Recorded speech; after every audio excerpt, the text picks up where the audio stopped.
판교동 사시는 분들, 교통 얘기하면 꼭 나오는 불만 있죠. 아, 우리 동네는 왜 지하철이 없을까? 하는 거요. 근데 만약에 말이죠. 그 문제의 해답이 지하철을 새로 짓는 게 아니라 우리가 전혀 생각지도 못했던 바로 그 1km 안에 숨어 있다면 어떠실 것 같으세요? 오늘 바로 그 가능성을 한번 제대로 파헤쳐 보겠습니다. 그러니까요. 판교동은 교통의 섬일까요? 아니면 사실은 교통의 허브가 될 운명일까요? 이 질문에 대한 답을 찾아가는 게 오늘 우리가 해볼 이야기의 핵심입니다. 자, 먼저 첫 번째 이야기, 교통의 역설입니다. 판교동 주민이라면 누구나 한 번쯤 느껴봤을 이 기분. 도로는 진짜 사통팔달 뻥뻥 뚫려 있는데 이상하게 어딘가 섬처럼 딱 고립된 것 같은 느낌. 다들 느껴보셨죠? 도대체 그 원인이 뭔지 그거부터 한번 명확하게 짚고 넘어가 보죠. 바로 이 화면이 판교동의 그 양면성을 아주 딱 보여주는데요. 왼쪽을 보면 서울 가는 길이나 광역버스 같은 도로망은 거의 완벽하죠. 그런데 문제는 오른쪽이죠. 바로 이 경부고속도로. 이게 그냥 도로가 아니라 판교역으로 가는 길을 딱 가로막는 거대한 벽, 물리적인 벽이면서 동시에 마음의 벽이 되고 있는 겁니다. 네, 바로 이거예요. 분명 눈앞에 판교역이 보이는데 건널 수 없는 강처럼 느껴지게 만드는 이 심리적 거리감. 결국 판교동 교통 문제의 진짜 핵심은요. 몇 미터, 몇 킬로미터 하는 그런 물리적인 거리가 아니에요. 바로 이 마음의 거리. 이게 문제의 본질인 거죠. 그러다 보니까 다들 자연스럽게 이런 생각을 하게 되죠. 아니 그럼 그냥 우리 동네 역을 하나 만들면 되는 거 아니야? 가장 직관적이고 쉬운 해답처럼 보이잖아요. 근데 이 해답에 사실 우리가 잘 모르는 아주 냉정한 현실이 숨어 있습니다. 지금부터 그걸 데이터로 한번 보여드릴게요. 네, 맞아요. 바로 이 생각. 아니 그냥 기존 노선 살짝만 틀어서 우리 동네 안쪽에 역 하나 만들면 되는 거 아니야? 언뜻 들으면 진짜 완벽한 해결책 같은데 이 계획이 왜 서류 단계에서부터 광탈할 수밖에 없는지 제가 딱 두 가지 핵심적인 이유를 들어서 설명해 드릴게요. 자, 이 데이터가 사실상 모든 걸 말해줍니다.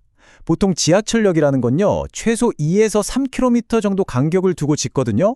근데 미르공원에서 판교역까지의 직선 거리는 고작 1km입니다. 아니, 일반적인 기준의 절반도 안 되는 거리잖아요. 여기에 역을 또 만든다? 상식적으로도 좀 이상하죠. 나라에서 세금으로 하는 모든 사업에는요, 바로 이 BC 비율, 그러니까 비용 대비 편익 분성이라는 걸 반드시 거치게 되어 있어요.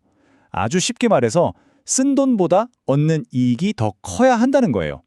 최소한 1.0은 넘어야 이 사업은 해볼만 하다 하고 승인이 나는 겁니다. 결국은 돈 문제예요. 이 짧은 1km 안에 역을 하나 더 만들자고 수천억 원의 세금을 쓴다? 이건 그 어떤 전문가가 계산해도 BC 비율 1.0을 넘길 수가 없어요. 그냥 간단하게 말해서 경제성이 거의 제로다 이 말입니다. 세금 낭비라는 거죠. 근데 이게 돈 문제만 있는 게 아니에요. 기술적으로도 큰 문제가 생깁니다. 생각해보세요. 여기 이렇게 다닥다닥 붙어 있으면 지하철이 속도를 낼만 하면 멈추고 낼만 하면 또 멈춰야 돼요. 그럼 어떻게 될까요? 결국 노선 전체의 운행 속도가 느려지고 그건 수많은 다른 이용자들한테까지 피해를 주는 결과로 이어지게 됩니다. 자, 그래서 결론은 아주 명확해집니다. 판교동 안에 새로운 역을 만드는 건 사실상 실현 불가능한 희망이라는 거죠. 그럼 방법이 없는 걸까요? 그냥 포기해야 할까요? 아니요, 그렇지가 않습니다. 자, 지금부터가 중요합니다. 이제 관점을 180도 완전히 바꿔보는 거예요. 지하철을 우리 쪽으로 끌어온다는 이 불가능한 꿈을 버리고요. 우리가 지하철로 간다는 훨씬 더 현실적이고 창의적인 방법으로 말이죠. 그 해법의 가장 중심에 다시 한번 바로 이 숫자 1km가 있습니다.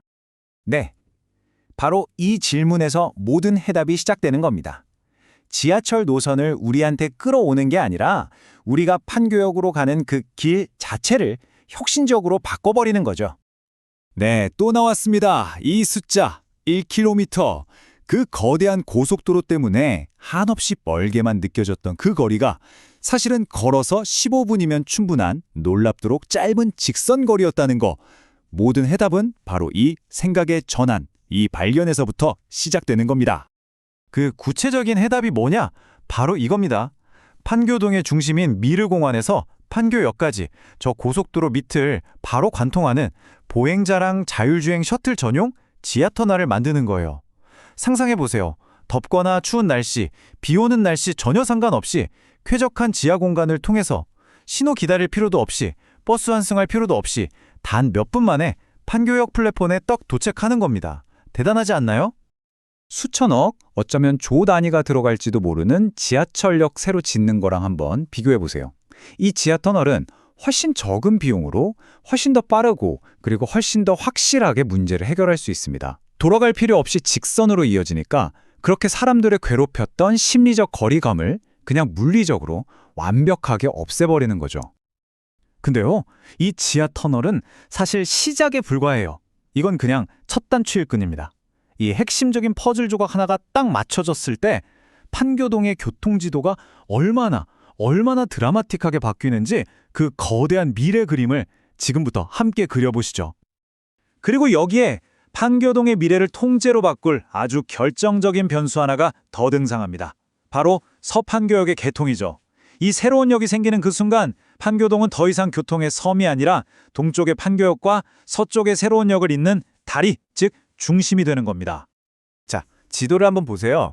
서판교역이 생기면 판교동은 정확히 판교역과 서판교역의 딱 중간에 위치하게 되거든요. 그러니까 이제는 목적지에 따라서 판교역으로 갈지 서판교역으로 갈지 골라서 갈 수 있게 되는 거예요. 버스로 10분이면 양쪽 역을 다 이용할 수 있는 진짜 버블 역세권의 혜택을 누리는 중심지가 되는 거죠.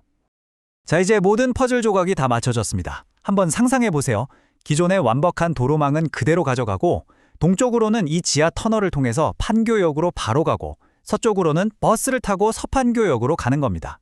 이게 바로 과거에 고립된 섬 같았던 판교동이 앞으로 모두가 부러워가는 교통의 허브로 완전히 탈바꿈하는 미래의 모습입니다.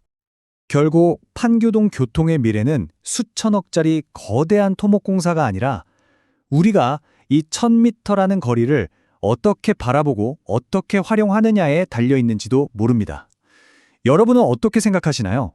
판교동 교통 문제의 진짜 열쇠는 어디에 있다고 보십니까?